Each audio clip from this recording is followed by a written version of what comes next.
We can both look at questions? No, Yep, I we're can ready. read the questions. Hello, welcome back to Grange TV.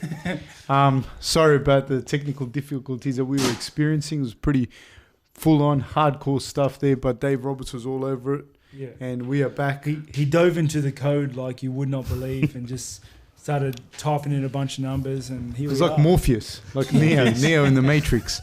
Unbelievable. Going back to, I don't know, do you want to recap what we were just talking about just a second ago? So, I don't know, in case so basically, Rob, just if you want to tell us a little bit again about what you've been doing with your training and whatnot. Oh, just like I've been so I've just gone back into training, back into the full swing of things. It's good to be back. You know, I'm enjoying the program. I'm enjoying, you know, wrestling and grappling and striking with my training partners, my team. We're a very tight knit team. So yeah, I really am looking forward to just building up the skill sets, getting fit, getting strong, and jumping back in there. You competed in a jiu-jitsu tournament? Competed in a jiu-jitsu comp. Didn't have a lot of mat time, but had 3 minutes against the guy 50 kilos lighter. It was an intense. I just want to be real. No. You know, it's harder. It's harder. Like grappling a guy that is that light. It's harder. It's very hard. And 3 minutes is not a long time, mate. He was very good. That guy. I can't remember his name. You know. Honestly, shout out to that guy. Shout out to that guy. That 3 minutes. That 3 minutes was so intense. It would have to be equivalent to you wrestling for maybe 4 days. Like that's the amount of exertion level, roughly. How's your stomach? It's good. It's like plays up now and then. Yeah, but it's all healed. Everything's healed. Have you been back to full contact sparring or sparring hard? I haven't yet. You know, we tag a little. We tag spar a little bit. But nothing full on yet. You know? How much hard sparring do you do? Not a great deal. You know, I don't do a lot of hard sparring because head trauma is real. You know, it's like the trauma to the brain when you get hit, when you receive big shots is real. So I think it's best to minimize that if you can. Talk me through like what your training. What's it like? I mean, I know you don't have to tell me, but I mean for the viewers. So our days are pretty stacked. It's like a 9 to 5 job. Like we get in the gym at 9, we leave at 5, and we cover all the bases during the day. We have our strength conditioning, we have our boxing, our wrestling, our kickboxing, our grappling. Like everything is covered throughout the day, you know. And we still have like working it in that way, like a 9 to 5, and we just work throughout the day. We go home at a normal hour, and we get to spend like the last bit of the day and night and have dinner with our family still. You know, I think it's a very successful program for us. It's what we do. It's what we enjoy. It suits all our lifestyles and like the timetable of the gym. Shout out Gracie Jiu-Jitsu Smeet and Grange. So tell me, like, say for example, Monday. What happens on Monday? Exactly what I said. We rock up at the first session is at 10 o'clock with Justin Lang, Live Athletic. We go down there. We do our weights. You know, I get a massive pump going. I'm just walking around staunch after that for a while. You're amazing, man. I'm a unit. You know, I barely fit out the door most of the times. But we get some solid work in, and then straight after that, we go to Justin Fitzgerald's Stand Strong Boxing Gym, and we box and move around. Depending on like whether it's on the day, it's like usually the technique or some cardio or maybe some light tag sparring. And then straight after that, we go to Smeet and Grange to do our grappling, all our grappling component of the day. We work hard there, get a sweat going, and then home sweet home. Okay, Dave, you ask some questions. Just follow up. He asked some questions before. Dave, your turn. Just following up from the question I asked before around some media stuff that was posted by Alessandro around some comments you made. Just your feedback on that. He pretty much told you to shut the F up around. Yeah. You know, I heard about that. I didn't see it, but I heard about it. And you know, I'm sorry he took it that way. Like, I'm very sorry I affected him that much. I didn't think I was saying anything wrong. I thought I said he was very good. You know, hope I'm not distracting him. You know, best of luck this week for his upcoming fight against Aslam. I think that's going to be a tough fight. And yeah. I saw a quote where he said that if he were you, he would have relinquished the title. I just saw the quote. I don't know if he actually said that, so apologies if he didn't actually say that, because you know people misquote shit all the time. But I just read it just now, just like as I was looking through, and it said that if he were you, he would have relinquished the title. Yeah. Yeah. Cool. You don't want to relinquish it? Nah, not today. At least, I don't know. Like, so sorry, what's your not me. feelings with people saying that stuff? Like we were talking about before. Within a couple of seconds, you got a message. I got in my personal messages, I received some dude saying I'm holding up the division. Retire, like retire. Jeez, come on, guys. You know, to be honest, none of it affects me. Like, I have a long history in online games, and the flame and salt you get on online games like makes these trolls look like novices. Like, it doesn't matter. And plus, you know, I hang out with you a lot. I'm not that bad. I agree. I hang out with you a lot, and you don't survive in our team if you don't have thick skin. You need, you know what I mean? So yeah, like I don't know. Like, sorry, not relinquishing the title. Sorry, not retiring. You know, yeah, you know, I guess if I were you, I would focus on fighting Gastelum. Because that guy's going to be hard to beat. Well, how do you see that fight happening? I actually have a question here by a guy named Sam G. Are we starting the Q&A? Yes, I know it's 4:30, but I mean, it's pertinent to what we're talking about. Okay. He says, what are Kelvin's best approaches for closing the distance? Is he going to try and trap Izzy on the cage and try and land a hook as he exits? Gath G versus Barboza? I think Gaslam's very sneaky with his distance closing. He creeps forward. He's very tough. You can't really like he's a hard guy to pepper and keep on the outside. So I think he's just going to creep forward until Adesanya's back's against the fence and then go in for a quick pop. He's certainly quick enough to do it, and he's very deceptive with the way he creeps in. How do you see the fight? How do you see that fight going? It's hard to say. You know, I think Gaslam has this fight stylistically. I think Gaslam has fought guys with range. He's always more or less the shorter guy in the fight and has to fight at range. I think that's like the tallest in the division fighting the shortest in the division. Yeah, so No, I think it like literally is. he lives with Uriah Hall. You know, he trains with Uriah Hall. He has experience fighting outside fighters. You know, I think skill set wise, like he's much more well rounded than Adesanya is. That's not saying though, before you get mad at Adesanya, please. That's not saying that Adesanya can't get in there and just keep him on the outside and put him away with the amount of strikes and precision he has. He has great kickboxing. He is so dangerous in that mid distance that, you know, it could be a very, very bad night for Gastelum. But you know, if I was, I guess that's how I see the approach of the two different fighters. How do you see it, Dave? I'm biased because like it's who I want you to fight next. Yeah. I think part of me because of Adesanya and the way how he's behaved, I want you to fight him mainly because of that. But I think I'm hoping Gastelum wins. That's my opinion. I think he's a better fighter. He's fought someone in the top 5, and I think, but I'm just still confused around the whole division. Who, Gastelum? You had Gastelum's fought a couple of people in the top 5. Yeah, but you had the other fight that it's fully not going ahead. But it was who was it? It was Romero versus Jacare. And Costa. Romero and Costa. Yeah. Why wasn't that the interim title? Like, this is the stuff that confuses me, and I'm sure we've spoken about that before, but it's odd, isn't it? Hey, you gotta chill yourself before Adesanya gets mad, dude. I'm sorry. He'll rock up to the tape and fuck you up. That's why I'm not on camera. He doesn't know what I look like. Like, apologise quickly. I'm sorry, dude.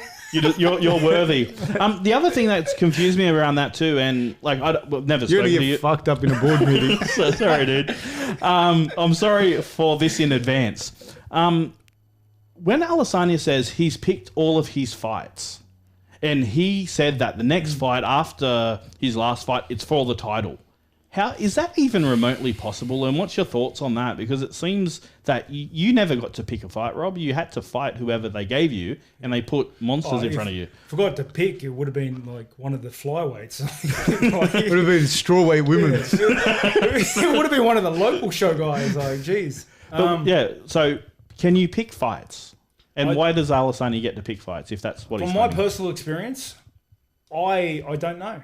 The honest answer is I don't know. You know, it's not even a thought process for me.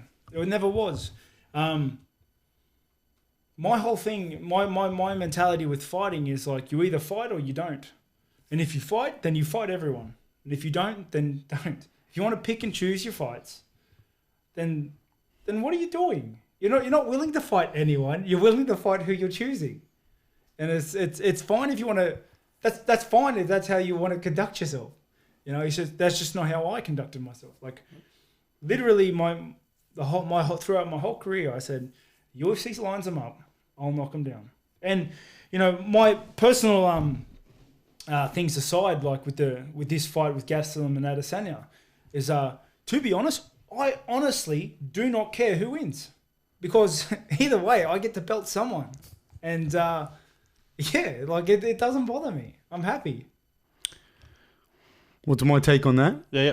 I think, look, man, that's to each their own. I think if Adesanya feels that that's what's best for him and it's worked for him, and clearly it's worked for him because he's getting a shot, and you can't say he doesn't deserve it. You know, he deserves it. He worked his way by whatever means necessary into that position to now he has to fight Gastelum, and you know. That's going to be a hard task for either guy. My prediction of that, and I've said it all along, is I think it's going to be a blowout, but I don't know who's going to win out of the two of them.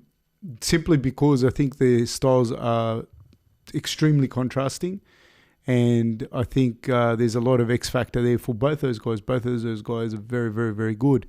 Gun to my head, I'd have to lean towards Adesanya. I'd have to say, I think a lot of it is because he's tall and skinny and I'm tall and skinny. And I always lean that way. Like, I can't help it. Let's be honest. It's because you don't want him to become basher. I don't want him to rock up at the TAFE. Fair enough. And just beat on all of us, you know. So I don't want that. And yeah, like, but I do think that Adesanya will. I just think he'll win. If he does, it'll look good. Like, and it'll be a dismantling of Gastelum, because Gastelum hasn't been able to take him down or get inside or hold him up against the cage.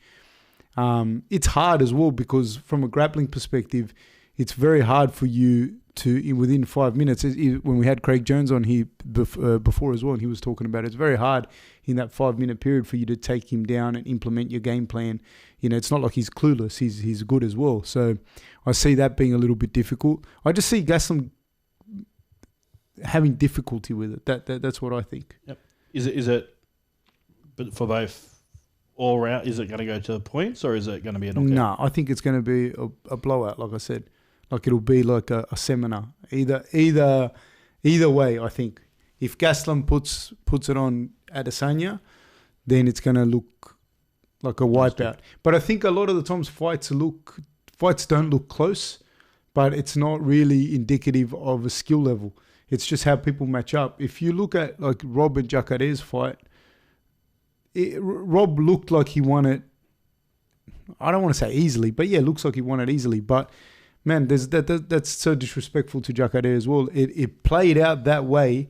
We prepared, like there were a lot of things that we'd seen, a lot of idiosyncrasies that we'd seen in Jacare's game that we were able to exploit. But luckily it worked out that way. But let's be real. If Jacare had taken Rob down, got full mount and had his way from that perspective, or landed a big right hand, it's not like Jacare lacks power, then that fight would be completely different. You know, so if Rob has to fight Jacare again, it's going to be we're going to look at that with the utmost respect.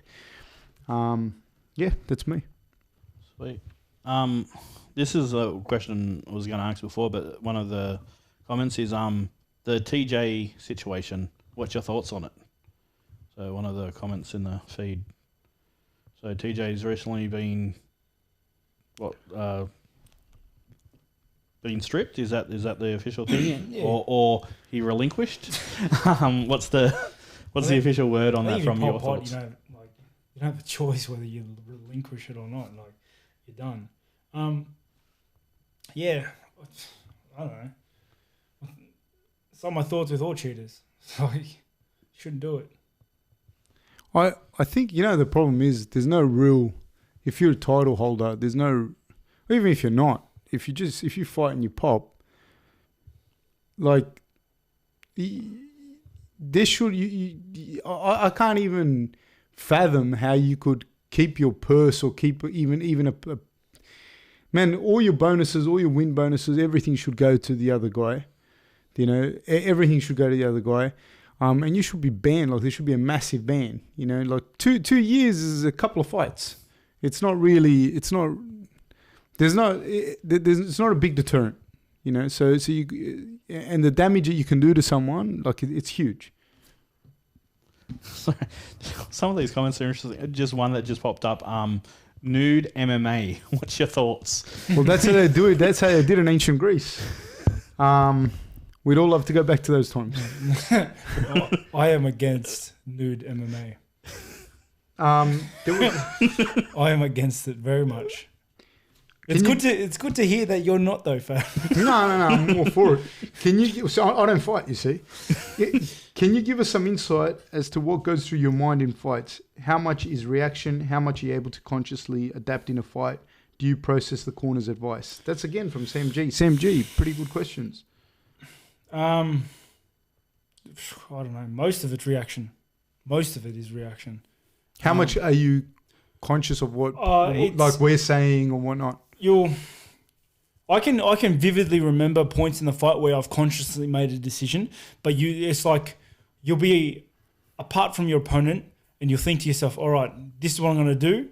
Then as you go to do that, it's blank again. It's all reaction, speed, moving, and you'll only get short little bursts of when the pace slows down that you can actually think clearly, not think clearly, like consciously realize your.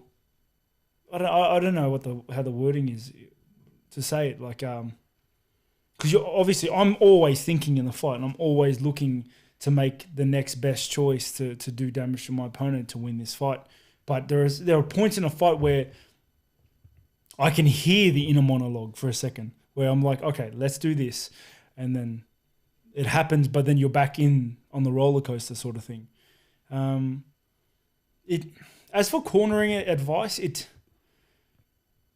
depends. It depends. I don't know anything your corner anyways. Yeah. Nobody tells me what to do at any stage of my life ever. Like, you're just he's the man. You're the champ, bro. I do what I want.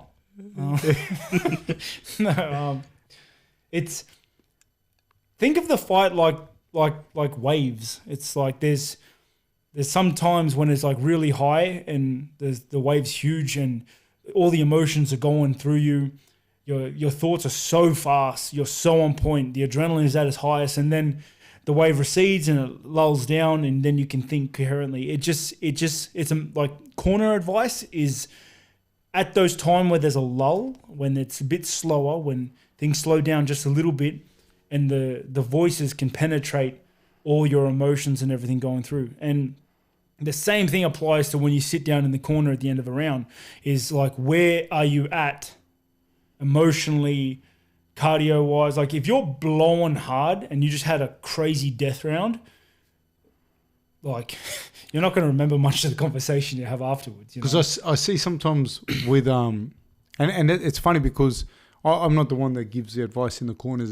Generally, it's Alex or Justin, and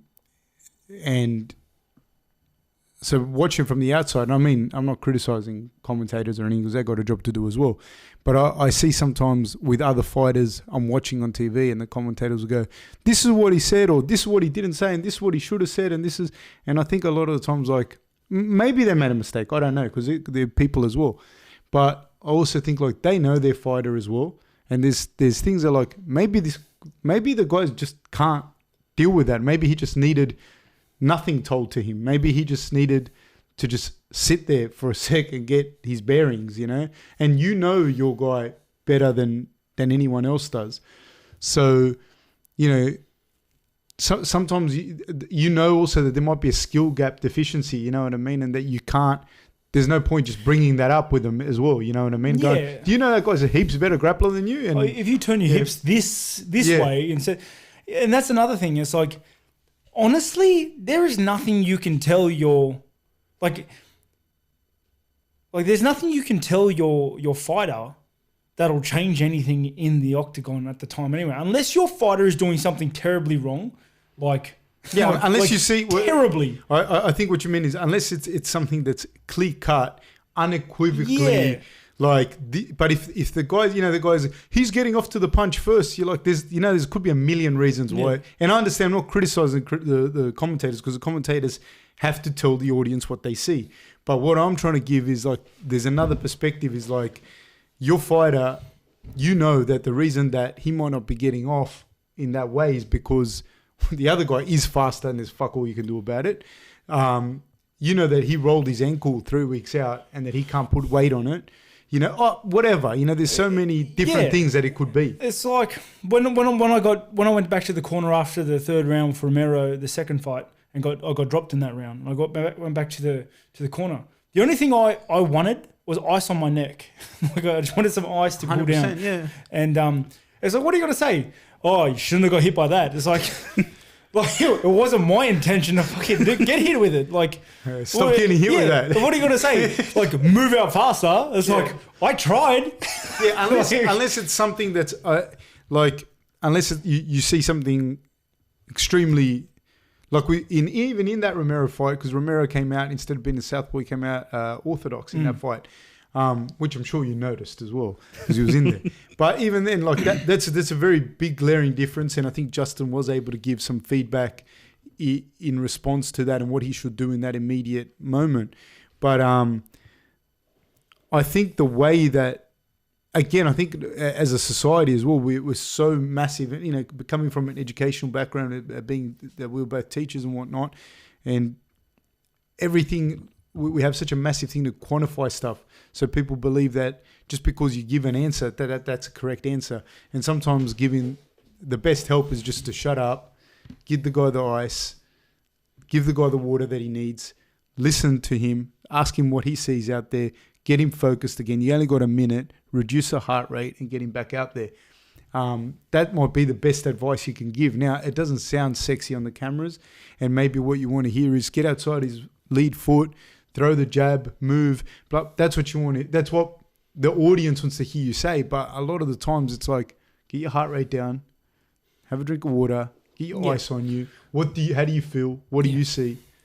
And then you're going to have that. But not, you know, all fighters are different. All coaches and fighters' relationships are different. Yeah, you know, I guess like the best corner, like that's all I want. Like when I sit in the corner, I want the ice, I want some water. And I like it when my corners ask me, like, how are you feeling? How are you doing? Because it's good for me. It feels good to whinge a little bit. Like, I'm just like, pretty tired.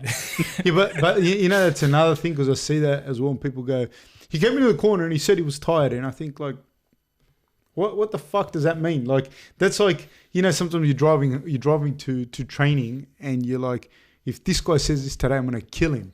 And like, oh my God, he's going to kill him. He's not going to kill him. That's just how a person talks. And you understand the idiosyncrasies of that person's character. Yeah.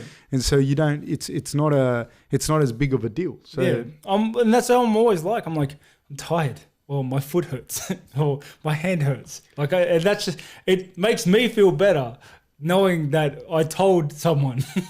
And then we get out there and we get back to work. Mr. Mentos has a question for me. He says, but it's not really for me. That's why I'm answering this. It says, Fab, what other fighters do you work with? And I guess the best person to answer that is probably Rob, because they're your training partners, and they're for sure going to be some guys that you're going to see making some waves in the UFC. Yeah. So do you want to talk about them a little bit? Definitely making some waves in the UFC in the near future. Yeah. I've said this before 100 times. We have the best team in the world, and I don't care if you think your team's better. And you should think your team's better. But I like my team, and I think we're the best. And we have a couple guys. We have Jacob Malcolm, who's I think he's undefeated MMA at the moment. Well, he's only had one fight as a pro. He's still undefeated, mate. Yeah, and he's had a bunch of boxing fights as well, professional boxing fights, undefeated. Very good grappler. Yeah, Izzy Docs, like he's and then David Francis. We have some other guys as well coming up. James, what's his last name? Van der Rakis, that's it. You know what's funny? His in-game name came to my head. And I almost said it. Don't want to say that. And Bradley Fulmer, who's junior now, but he's going to, trust me, when he comes up, he's going to be making some big waves. I think at the moment, Izzy's looking in really good form. He holds 2 of Australia's belts at the moment. He's maybe one fight. If not, anytime soon, he'll be in the UFC. He's very, very powerful, very, very, very good guy. Very good fighter, very, very good work ethic, probably one of the harder workers in the gym. He hits very, very hard. I think he's like 3'2" or something and 100 kilos. So he's very, very, very powerful guy. Jacob's going to make a name for himself, I believe. In the future, he's going to make a name for himself in the grappling circuit and in MMA. And David's always been in the mix. He's just been unfortunate he's gone on a couple of runs, then he's lost a close decision, which had he have not lost it, he would have probably signed there and then with the UFC. So we've got about 3 or 4 guys in our camp that are right in the mix. And I believe just from watching them, the 3 older guys that were just mentioned there, they won't just be in the UFC. They'll do very well. Yeah, it's these guys I train with all week, like all year round, like, and they put it on me. They put it on me. I have to be switched on every session just so that I don't get my ass handed to me. And these guys are not going to just make the UFC and have one fight and then say they did it.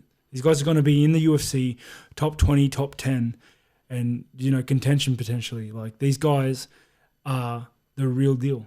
And that it's great for me because I have like some of the best talent Australia has to offer in my team. And the thing is, like, we care about each other, we worry about each other, we look after each other, and you can't find that anywhere. A gentleman named Kazakh says, "Greetings from Bucharest, Romania." Greetings. I've been there. That's a beautiful place. I really liked it. I really enjoyed my time there. He has a nice spin on your name. He calls you Bobbert Knuckles. Bobbert Knuckles? Bobbert. As in like your name. Yeah, what cardio training circuits do you do to have such a tremendous gas tank? Cheers. It's funny. It's like the guys we were just talking about have bigger gas tanks than me. So that just shows the caliber of the guys I train with. But we have our program written out and laid out in front of us, and we follow the program in the sessions every day. And I think you will be the better one to answer this question, really. Okay, then basically what we do is a lot of skills-based stuff. So we use a game sense approach to our training. So every session has an outcome that is planned into it. We don't do traditionally like a lot of strength and conditioning stuff per se with inverted commas. So we might spend an hour drilling particular moves from wrestling, then we drill them live, then we'll drill it from different situational stuff, we'll drill it against a wall, then we'll drill the jiu-jitsu stuff from different positions and whatnot. And we do that anywhere from 5 to 6 times a week. That's just with the jiu-jitsu, and the striking is the same thing. A lot of the stuff that we avoid is high impact stuff. So we don't do a lot of stuff where people are getting hit or getting high risk stuff or high impact things. Then once a week we do a very hard, longer, high intensity and high volume session, usually at the dunes. And all of this is overlooked by Justin Lang, our exercise physiologist. Alex and I might put the sessions, and Justin Fitzgerald put the sessions together, but we always convene and talk about what's going on in our program, where our athletes are heading. Are they in the right space? If we need to pull back, we do that. We measure like the load and the duration, and that gives us an idea of like where our athletes are in as far as progress. Are they at risk of injury? The dune sessions are very, very good because you can push your body, but it's very, very, very low impact. So there's some massive dunes at Cronulla. Very, very hard sessions. We put some really, really hard times on our guys, and it's really, really, really smashes that lactic threshold. We'll probably have to have Justin Lang on here again to talk about some of the times and then give perspective as to what some of those times are. Because some of the times that Rob in particular was running prior to that Gastelum fight, they were very, very high levels. And this is the thing as well. These aren't things like the physiological adaptations that are going to occur in your body, like, you know, from a technical scientific perspective, like the mitochondria proliferation, like the how, like all that kind of stuff. It's not going to happen in a 6-week camp. That's going to be the end result of 5 years, 6 years of being in the program, being in the grind, training. So when you see guys like Nick and Nate Diaz that have such good cardio, apart from more than likely having a genetic predisposition for it, but the fact that they train that type of training for years on end, you can't catch them. You can't catch them unless you're doing that type of training.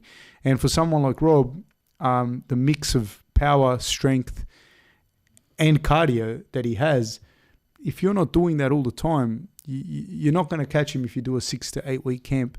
Obviously, we ramp it up in the last parts, you know, probably 2 weeks before a fight. That's when it finishes, our hardest part of the training. And then the last 10 days, not doing much at all. But there's no way as well. I was just thinking when people say, you know, pulled out. If we're going to pull out, we would have pulled out at the June sessions. You know what I mean? Like, you wouldn't have gone through that. So that's what it is. And honestly, at the end of the day, we're talking about consistency. You know, consistency and hard work, you know, all year round, every year. That's the best answer I can give you, Kazak, at this stage. Do you have any questions for us, Dave? Yeah, there's a few here. Can I answer one thing? Yeah. Ethan Pitt, you ask, is Stylebender really 6'4"? He looks shorter than that. Nah, he's 6'4". Yeah. Just with that, the comment still around Rob, who's your preferred fight after that? Hold on. I have to come clean, though. I have to come clean. Stylebender is, yes, 6'4", but I am not 6 foot. Nah, he's not. I told you this. I've said this from the start. No, I have to come clean. How tall are you, Rob? I'm not going to say. How tall do you think you are? 6'2"? Rob's 5'11". 5'11". Nah, it's either 6'2" or 6'1". Just feeding false information out there. 6'3.5". Yeah. Close. Did you have a question, Dave? Yeah, just it's a common one that keeps coming up is your preferred fight between Izzy and Calvin. Yeah, I guess I said it a little bit before. I honestly don't care. I don't care. Both are good for me because I get to. At the end of the day, it's just I get to fight someone. I get to fight one of them. I want to fight both of them anyway. You know, if the money was right, I'd fight both of them at the same time. But yeah, like I honestly don't care. Fab, how many push-ups can you do? About 3. Ask me. Rob, how many push-ups can Fab do? 10,000. I can do 10,000. Oh, I knew you were going to do. That's why. That's how many I can do. I don't know why you would ask. I don't know why you would ask me like that. I was setting you up, and you fell for it. So, Rob, how many push-ups can you do? No, it's gone now. The ship sailed. Like the ship sailed. Fab versus Rob. Who wins in what? In what? You need to be more specific. Oh, we have ones around Izzy and Fab who would win in a dancing competition. I can only say it's Izzy. not going to be Fab. Izzy for sure. 100 billion. Fab has no rhythm. Nah, don't say that. Don't talk. Hey. No. I'm being honest. Because like Don't put yourself down like that. I'm not. I'm just being honest. I'm comfortable enough with myself to be able to say the truth. Like I can't, people go 5, 6, 7, 8, 1, 2, 3. I can't do that. So for sure he would win. For sure. I have nothing. I have nothing. But as far as between me and Rob, 100% I'll tell you this. This last year this happened.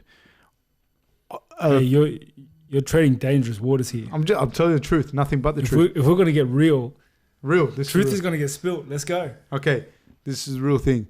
We ran a race, me and Rob, 60 meters at Cronulla Beach, and I fucking smoked him.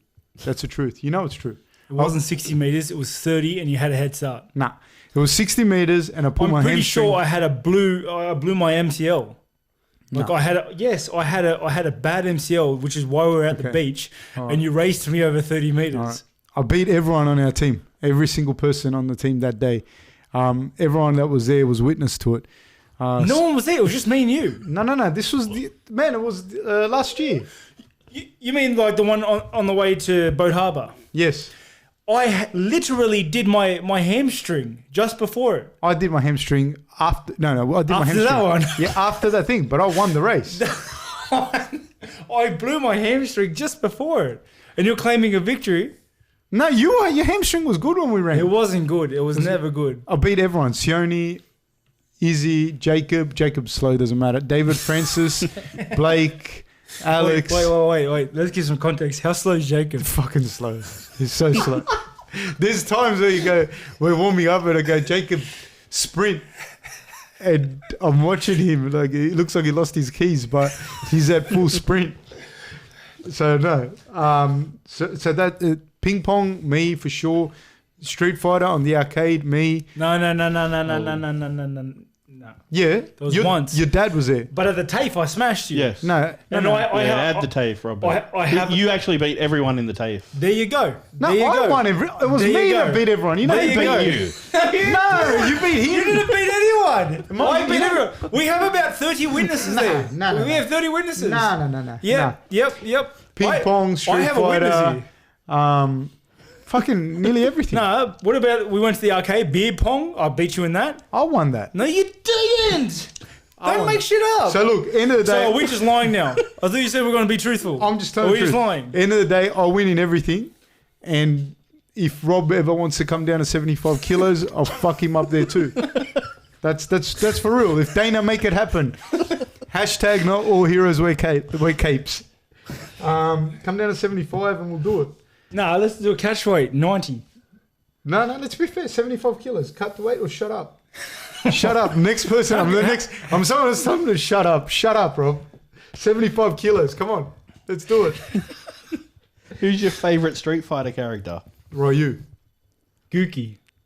Who the fuck's Gookie? Kuma. Whatever. Who's Kuma? Hey? Which Street Fighter? No, I'm talking about Way of the Warrior. Gookie's been an unlockable character in all of them. No. At the milk bar, Dave. Come on. At the halfway shops, at the milk bar, there was no fucking... Only Guile and... Yeah, there was none. No, there was. Hey, can someone clarify this? Was Gookie in Street Fighter 2? Someone clarify this. No, there wasn't, Dave. I'm pretty sure he was an unlockable character. Okay, was the Robbie and Ben fight stopped incorrectly? No, it got stopped. Like, it is what it is. Like, everyone from the outside can be like, oh, that was a bad stoppage, but he's in there, he's making the calls. That's just how it is. Like, I guess if you didn't want to get stopped, you should have fought the position before you got there, and I have been in a position where I feel like it's been stopped a bit early or something like that. Like, it just is what it is. And nothing you say or do after the fact is going to change that. So it's just, you just have to kind of take it. I have another question. How much is heart a choice and how much of it is just your character? In the Romero fights, which was pushing through those injuries a choice, do some people just break? Does training increase heart? Can I say one thing before? Yeah. If you're not fit and your cardio is shit, heart doesn't even come into it. Because if you're gassed and you can't do anything, you're fucked. Yeah. So yeah, it does increase somewhat. Yeah, training hard and putting yourself in situations where you're at your lowest can be trained. You know, it's you don't wait for the fight to get into a position you've never been in before, gassed, tired, sore, and then realize, oh, you know what, I'm a quitter. That's not how it works. But in the Romero fight, like there is no quit option. There's no, do I want to give up now, or is this enough? It's just not in who I am. I don't think it's in a lot of the fighters. It's just one but of if those, you're not fit, you can't do if you're that. not fit, you can't do it. But like I've never thought of, my body won't quit. I won't quit. I can't quit. You know, that's why it's so important for me, for my corners, to make those calls about like last fight, calling off the fight when I was in hospital, because I probably would have still fought against, you know, the opinions of the doctors and stuff. I probably would have still fought, and you know, that's why I have smarter corners that can make hard decisions for me, because I don't know when to quit. I can't quit, and it's just not. Yeah. Can also say it's like a lot of coaches, a lot of teams don't really speak about it. So when people watch, like, you know, when you watch UFC Embedded or you watch the UFC fights or whatever, it's kind of like when you go over someone's house and everyone's on their best behavior, and then it's not, you know, you might leave 2 minutes later and the guy's wife just goes, "You fucking asshole, I hate you. I wish, you know, I fucked your brother, by the way." And that's what happens, you know. Maybe. I don't know if this happens to people. Well, I gave worst case scenario. I hope not. I gave worst case scenario. But in the camps, all sorts of shit happens, you know. All sorts of shit happens. We've had, you know, there's conversations where if you're not happy with your fighter performing at a certain level, and it's not at anyone else's standard. It might be okay at another team, but their performance might not be okay at our standard. So we sit down and we say, "Look, Rob or Jacob or whoever, this is what we need you to do, and this isn't being done." So way before you even get to the fight, you're gonna have some difficult conversations and some inspiring conversations. So I see that a lot as well with like people having massively inspiring conversations, or they go, can someone come in and talk to this guy so you can inspire him? And I think, dude, if you're unfit and you're not strong and you fight Romero, he's gonna break your fucking skull, and there's nothing you're gonna do about it. Zero. There's gonna be no inspirational talk, no nothing that's gonna help you if you're not fit and you're not strong and you haven't done the work. That's one of the big things. Hey, can I ask a question from here? Yeah. Gilby asks, "I'm too poor to go to the only MMA place in my town. Any tips on getting started when you're I'm POV as..." So I imagine that means he hasn't got much money. Do anything? Because what I would do for you, man, I would go to the local PCYC, or I don't know where you're from. I don't know what country you're from, but I'd go to where... Definitely from Australia. Yeah? Yeah, POV. Yeah, but is that not... No, POV is an Australian slang for sure. Okay. Well, go to your local PCYC or something like that and go start boxing or wrestling or doing judo, because they usually have those classes there, and they're usually quite a bit cheaper than your normal MMA place or your normal BJJ place. And try and go as far as you possibly can in that particular sport, in that chosen discipline. So any of those sports, you're going to get... If you go, for example, if you go to Commonwealth Games in judo, if you put that down as one of your goals, the training you're going to receive and the combat experience you're going to get from doing that is going to be super valuable. And through that, doors are going to open up for you. Or wrestling, you go and wrestle as well. That's another one. Boxing, that usually there's a staples in PCYCs that at least there used to be, that you can go and do. But generally, you can go and do judo or boxing at a PCYC. So that'd be what I'd recommend. Just pick one and that suits you, and try and go as far as you possibly can. And I wouldn't worry about starting MMA right at the start. I don't know, Rob, if you want to. No, I'm 100% same. Yeah, I would do the exact same. you know, I don't know. It depends. No, I agree with you. I really do. Like that would probably, assuming that you had like next to no funds, like that would be it. But then like I don't know. Like yeah, I don't know.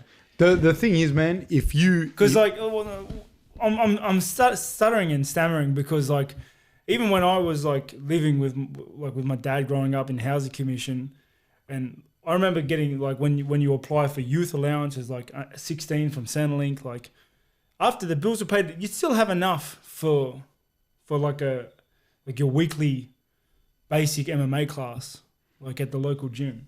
You know, like it depends where you want to go, I guess. But yeah, but it depends. Like I said, like everyone's lots different.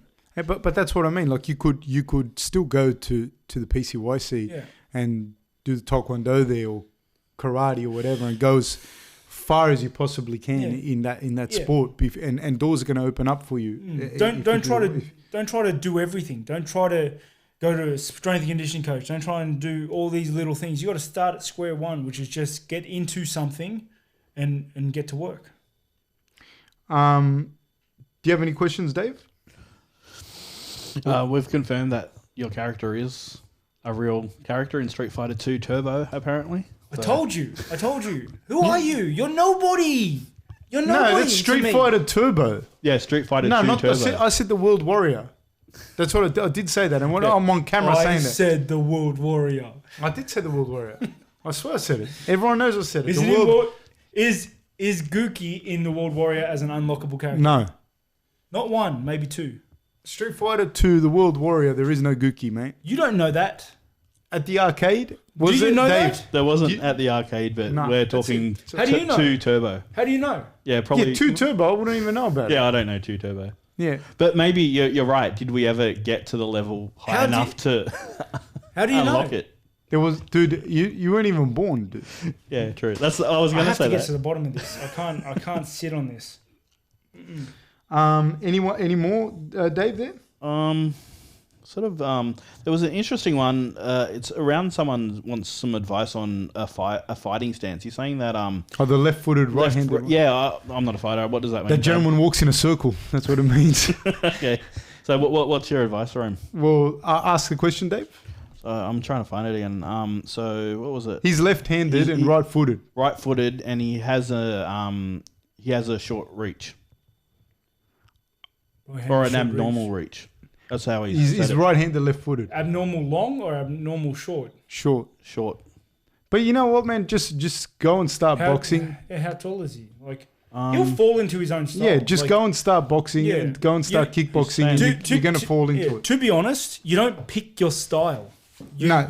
It molds around you. You become your style. It just happens. Like, yeah, I didn't consciously pick how I fight. It's just what comes naturally to me. And good coaches will work with what they have. Will work with what you have and work around you, not try to force a different sort of style on you. I have a question for you here. Robert, how do you stay motivated and work hard consistently? Oh, that's a hard one. Answer it. That's a very hard one. It's me personally, I'm a very goal orientated guy. So like I like having goals and objectives, like the fight's coming up or this competition's coming up.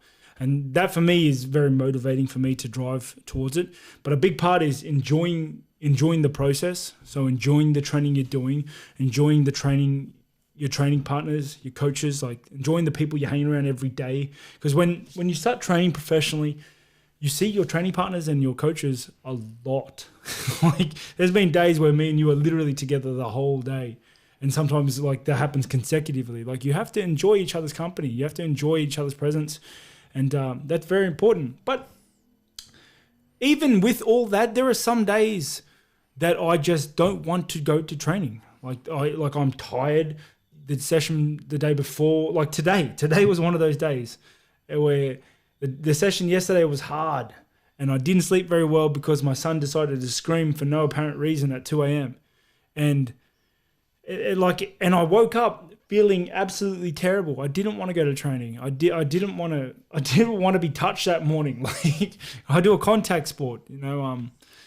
And the thing is, it's like those days, especially, you just got to be like, I got to do it. There's no. You can't give yourself an option. You can't give yourself an out. There is no out. There is just, okay, I feel trash. Let's get through the session. I think it's also important to understand that it's okay to feel like shit. It's okay to not want to go to training. It's okay to not feel comfortable with stuff. You know, that's normal. Everyone has that. And you have to be kind to yourself as well, and accept the fact that, you know, not everyone wants to go to training all the time. Not everyone wants to go to work all the time. Sometimes you've got to do it. And sometimes you can take a day off. Or sometimes you can take a session off. You know, you got to be accountable. That's why we have the spreadsheets with Rob and everything. It's not to go, oh, look, you didn't train, you're an asshole. It just means, look, you didn't train here. You just got to be accountable for that session that you didn't train. And you can start to look and see, these are how many sessions you've missed.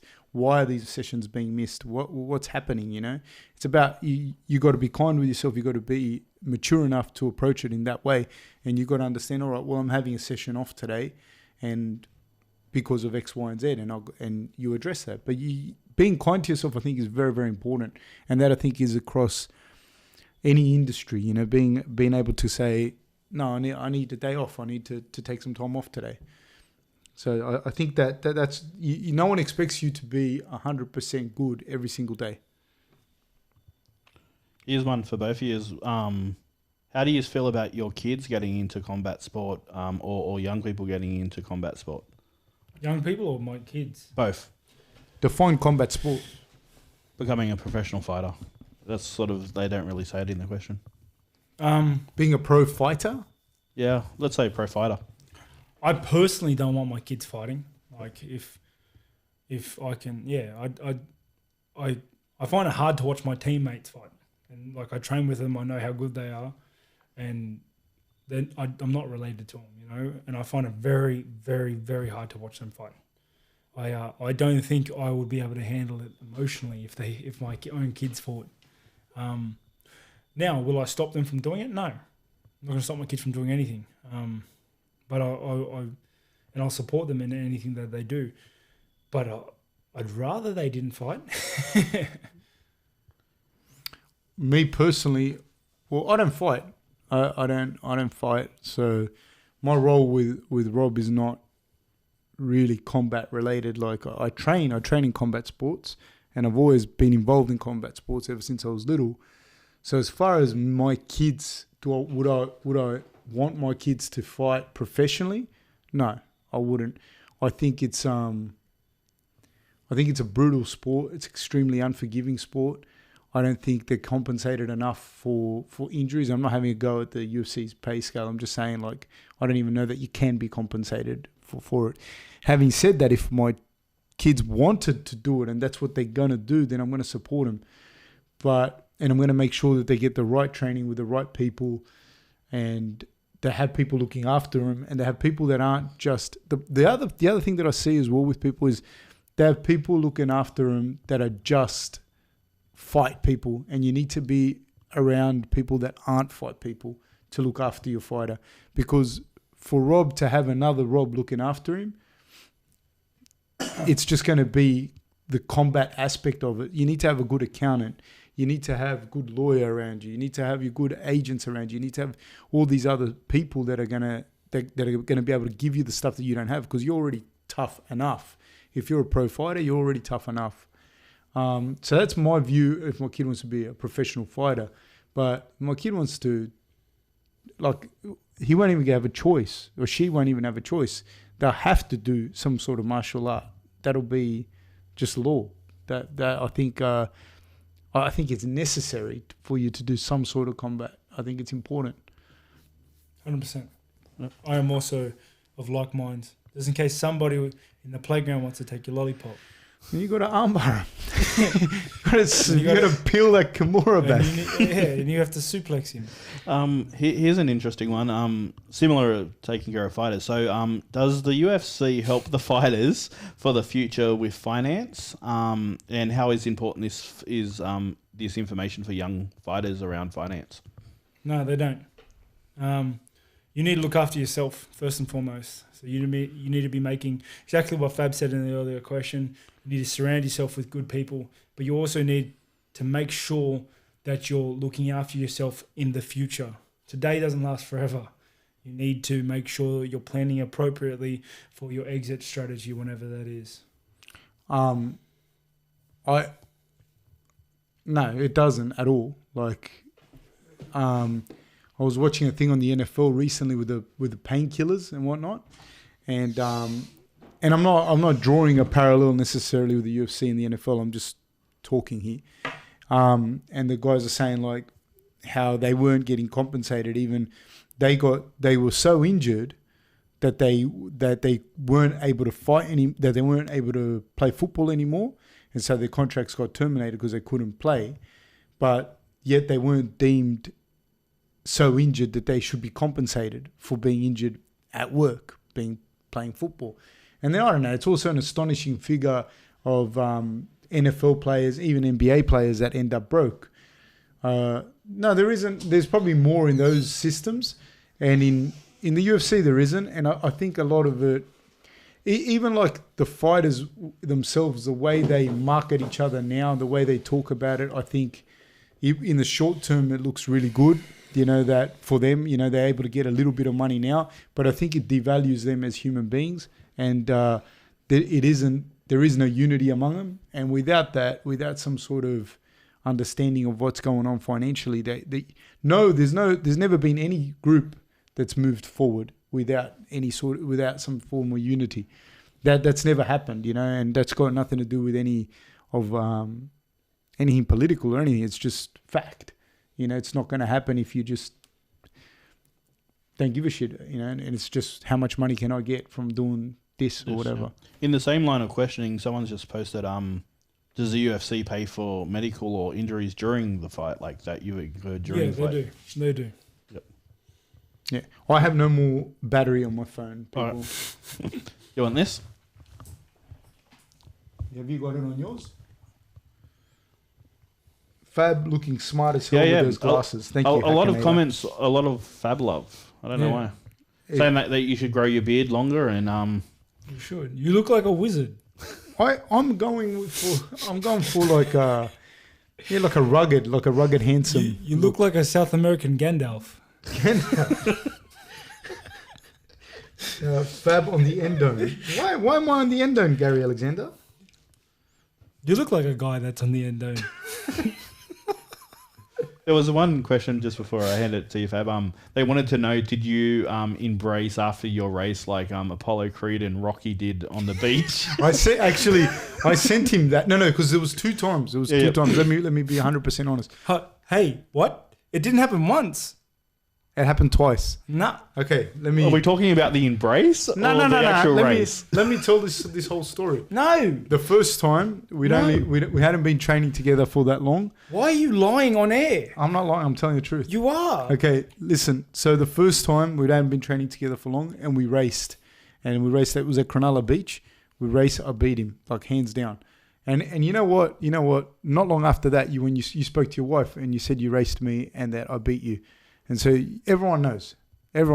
Publicly, privately. Hey, wait. And a macro and a micro level. No. Not only are you lying right now, but you're lying about a story, telling other people and lying in their shoes as well. And then after that race, I sent him the Rocky and Apollo Creed thing.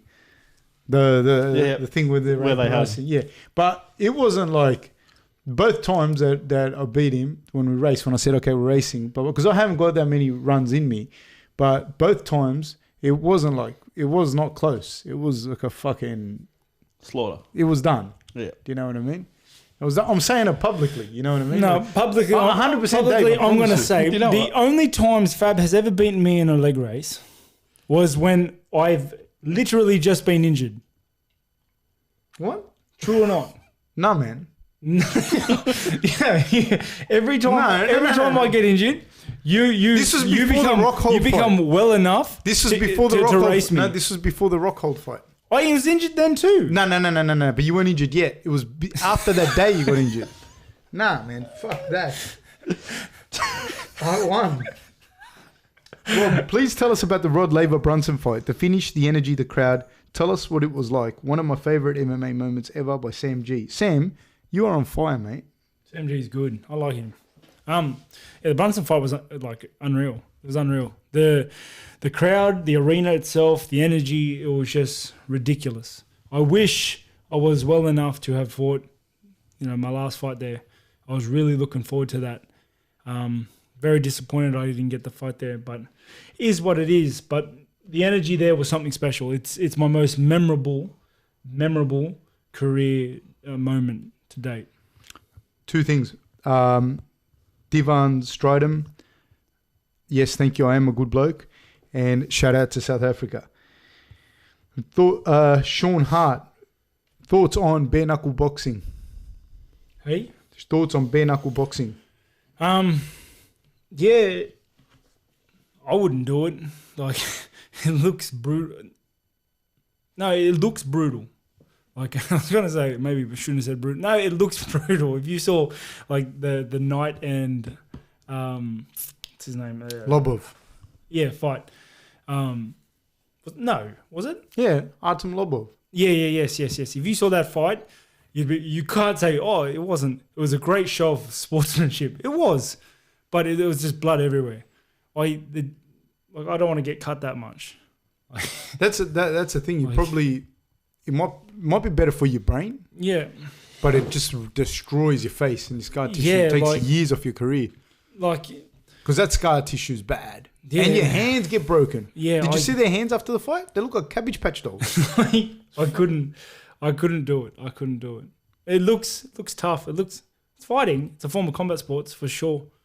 But I couldn't do it. It looks like it hurts too much. Do you have an opinion on sports jiu-jitsu versus Gracie jiu-jitsu? Mm-hmm. That's what they're asking. Do you have? But I think what's the difference?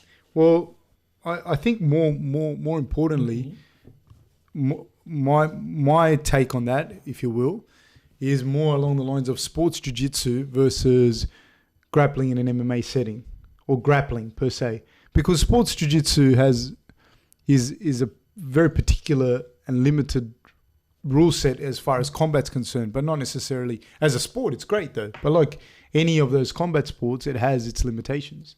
So thoughts? I honestly don't like. Yeah, I don't. It's not MMA, either one of them. Yeah, and MMA isn't jiu-jitsu sort of thing. Like, yeah, it's yeah. Because I think people get caught up as well. Like you see what, like the original Gracie jiu-jitsu, like original guys that did Gracie jiu-jitsu that fought, they were fighting no holds barred fighting, and they were implementing that into it. So. It wasn't the jiu-jitsu you see today. And if you go join Gracie Jiu-Jitsu school, like at our school, our guys compete in sports jiu-jitsu. So the training there, unless you go into a self-defense class, is still towards sports BJJ if the guys are competing. The rest of that, I'm sorry to tell people, is a lot of marketing stuff. Like Gracie Jiu-Jitsu, like what we do, yeah, it has self-defense, like our gym that we own. Yeah, it does have its bases and its roots in self-defense, particularly at our gym, obviously, because we have a lot of fighters. But if the guys compete in sports jiu-jitsu, they compete in sports jiu-jitsu. It's not necessarily, I don't know, any more effective than any other grappling art, I suppose, like they're all grappling competition. As far as if you were to go and do it, go right ahead and do it. I think either both Gracie Jiu-Jitsu guys are going to compete in sports Jiu-Jitsu. That's what I'm getting at. Like there isn't. The two are the same. Yeah, as far as competition, it's the same thing. You're going to compete under those rule sets, and there are a lot of I think where you're getting caught up with is if you're doing BJJ like sports Jiu-Jitsu, are there limitations to the rule set? And of course, from a pure combat perspective, you are, but otherwise it'd be MMA.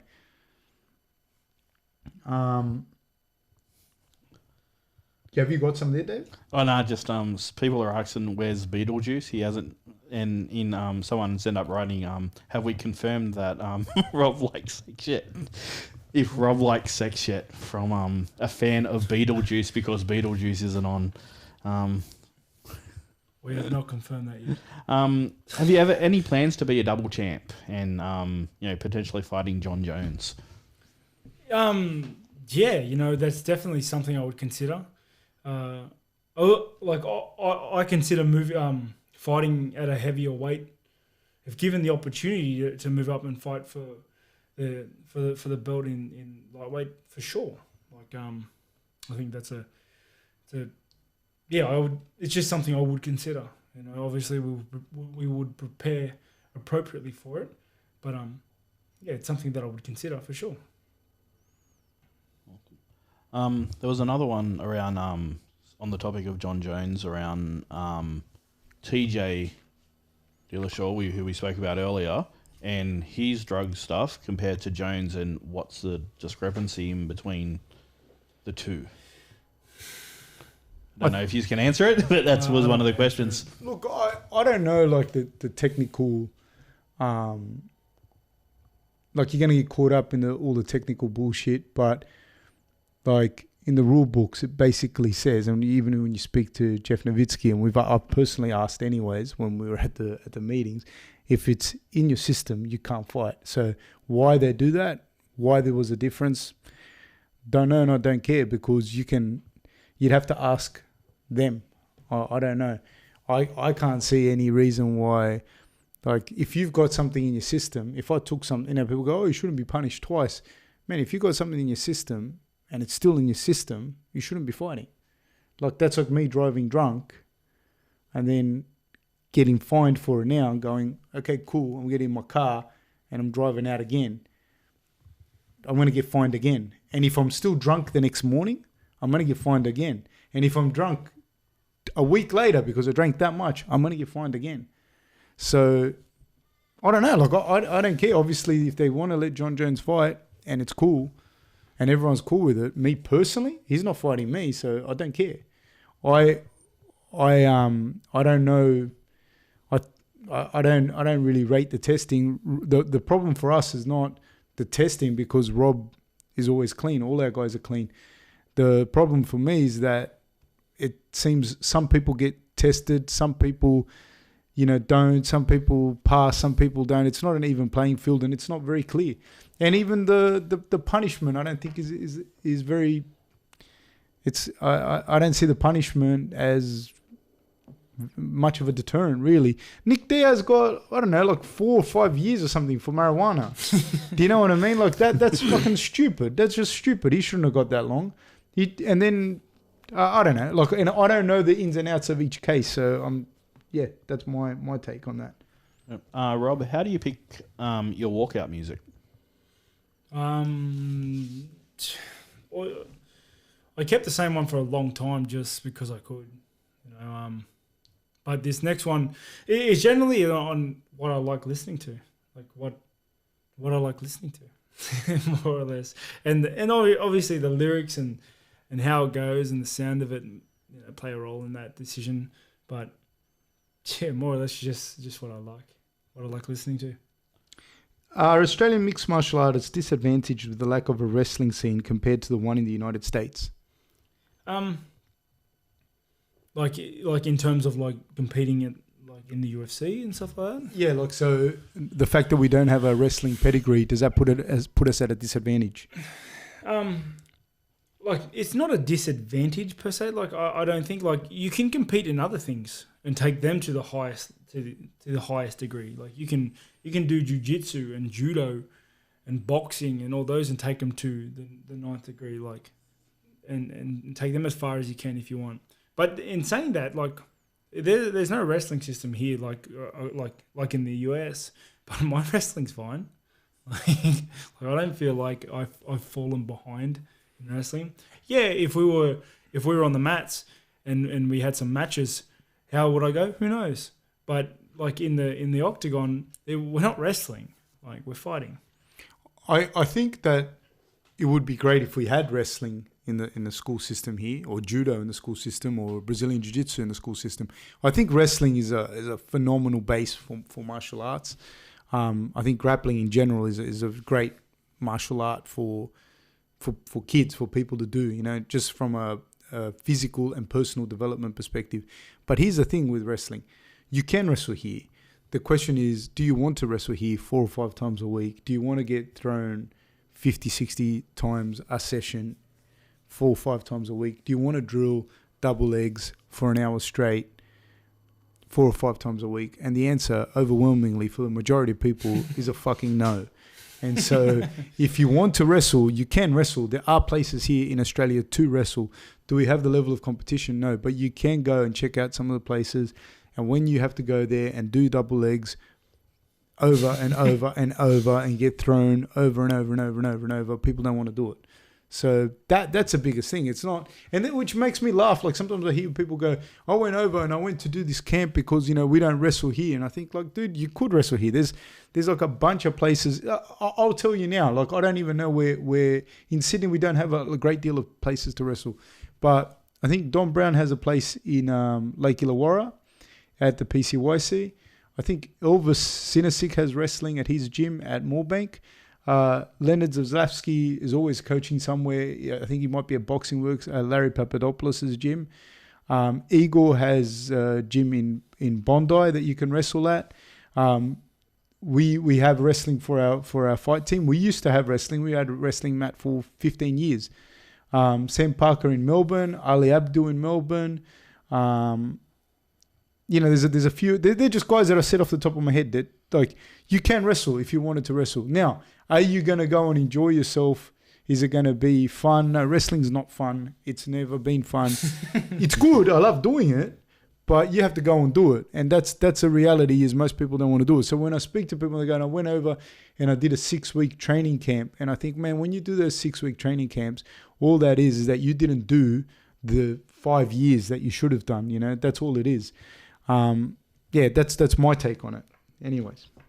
Rob, one of the questions here is, what's your general walk around weight compared to your fighting weight? My walk around weight's like about 96, more or less, 98. 98. 98. 98. Fight 84. Fight at 84. A lot of MMA stars are looking at going to the WWE. Is that something in your future? And what would be your finishing WWE move? No. I don't want to go. No to interest. WWE. No. Hold on. Hi Rob. My husband is sitting right across from you. Hi Dave. Just want to say I think you're awesome and thanks for being a great role model for so many people out there. I'm assuming she's saying you're a great role model? No, she's saying Robbie is. She doesn't give a shit about me. Hold on. It's my wife. She's trolling me. Oh, okay. Because I definitely think it's a troll when she said Fab's a good guy. I don't think she said Fab's a good guy. It must be. No, she didn't say it. I didn't say okay, anything. cool. Yeah. Then it's true. Okay, biggest name in boxing, Fab feels Rob could beat around the same weight. I'm not the boxing coach, so I don't know, but there have been some offers on the table. We have had some conversations surrounding a whole bunch of different situations for Rob to go into boxing. At the moment, as a champion, you can't box outside of the UFC. But there has been a change in that if you're not the champion, you can box outside of the UFC. So there might be a bridge that we cross when we come to it. That I don't know, because the weight divisions are a little bit different in boxing. It'd depend. We'd have to sit down and talk with Justin Fitzgerald, Justin Lang as well, to see which weight Rob would go into. But there have been quite a few offers and quite a few people interested in Rob making a move into boxing. And at the moment, though, you're happy with MMA. And I've been thinking about like moving up and fighting John Jones would be fun. I don't know. Fun to me doesn't sound like fucking fun. No, but that. What is it with? Somebody had asked that as well. What do you think about that? I think like that it sounds like a good hard fight, and I think he's a tough guy. I think he's got a super dangerous arsenal and kit to fight with, and I'm intrigued with that fight. I would like that's a fight that I'd like to have. What? Well, obviously he's pretty much the measuring stick at the moment. Yeah. What do you think of how do you get past his? Well, he's very smart. Super smart, so talented. He's got a great physique to fight with. To be honest, like you'd have to stay on the outside, well outside, which is hard for a guy like that who can creep in and hit you at long range so easily. But when he starts to creep in, you have to get in, and you have to get in fast and aggressive, and you have to blitz him, like you have to, and then you have to get out so far. And obviously, you have to be aware of his wrestling the whole time. He's a dangerous fight. He's a very dangerous fight, but it's one I'm interested in for sure. You know, the question today brought it up, and I'm just thinking like, that's a great fight. So with that, like just for people who don't know much about weights and stuff, what would that impact on your sort of current training and stuff if you had to go up a weight? Nothing would change. Like I'm a naturally bigger guy. I just wouldn't have to cut. I would. This is a little bit. You still have to cut weight. I still have to cut weight to make light heavy, but nothing would change because, like I said, I'm a naturally bigger guy anyway. It's a fight I'm interested in actually. And what do you think then? How would you apply your game? How would you personally apply your game? I'd stay on the outside. I'd wait till he starts to creep in, trying to get into that long range distance, and then get in fast and hard, like fucking. He can take a shot too. He can, but I'm not gonna quit after one shot. Go, fuck, it didn't work. Yeah, crap. The game plan's ruined. No, like, yeah, he might live through one, but that would be my game plan. Of going at the strikers with striking and at the grapplers with grappling, which is like really, really smart. You know? Yeah. I think he would definitely try to utilize his striking. I imagine he would stay on the outside, pick apart, but then I wouldn't put him past him to try and shoot for a late takedown to get that single leg and take it and take me down. So I think that's a super exciting fight. What's your take on a fight with Weidman? With me? Yeah. I think it's a super hard fight. It's a very tough fight. He's a great athlete, super great athlete. He's a great fighter. He's got a dangerous skill set, very, very well rounded. My take would be like I'd stay on the outside, I'd outstrike him, don't let him get close, throw a lot of straight line punches, kicks, to stop him from going in for that single leg that snatch single that he loves getting in. I think I'd beat him to the pop a lot on the outside. Because he generally tries to outside fight a lot of people. I don't think you could do that with me. I think I'm a little bit faster. The problem is on that blitz, he can drop that level quite well for that snatch single that he does so well. So does Yoel Romero. No, I would say Romero via knockout. Like I think Romero would just walk in and clobber him. He's a monster, that dude, man. Dude, like he's so big and he just clobbers people. He just throws such heavy hands. Rob, did you have an amateur career or any amateur MMA fights? I did not. But you did do a whole bunch of karate points. Yeah, I did a lot of. I grew up doing a lot of point sparring. I didn't have an amateur scene. But how many karate fights did you have? I don't know. 60, 100? Nah, nowhere near that much. 50? Nah. 20 maybe? 10? I was never fast enough for point sparring. Like, look at my build. I don't have that point sparring. I don't look like any of the guys from Karate Kid. Never fast enough. Says, how do you get your elbows so good? Is it all pads? I saw you hit Romero with a close range elbow. Bashwadi. Yeah. Shout out to my kickboxing coach, Charlie. We work elbows. We work elbows. Like, in the fight, you can't train when you're going to throw them. Like, you can't train how you're going to do anything in the fight. Like, it just happens. You don't see anyone, like, putting on, like, a 4-hit combo. like they're hitting mitts. It's not how fighting works. It's just a spur of the moment. You know, you just as coaches, I think they try to give their fighters the best skill set they can, and they train it that vigorously that it's muscle memory by the time you get in there. And then when you get in there, it's up to the athlete to from the good. Dave, anything? I'm still catching up, sorry. All right. Well, I believe that we should leave it there. We could do this all day. We could do this all day. I think we've got to do this more regularly. So, all right, let's leave with this. What are your thoughts then? Message anything for the guys fighting on the weekend? Oh yeah, good luck to everyone on the weekend. I hope you have like some good fights.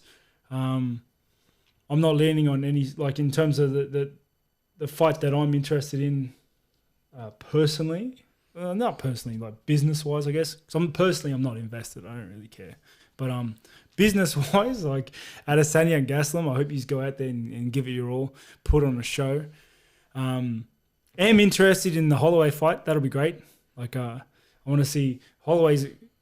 I think will come into this fight pretty full and healthy. He's a big guy. People don't realize. Fucking big guy. He's a big guy. So yeah, I'm looking forward to that.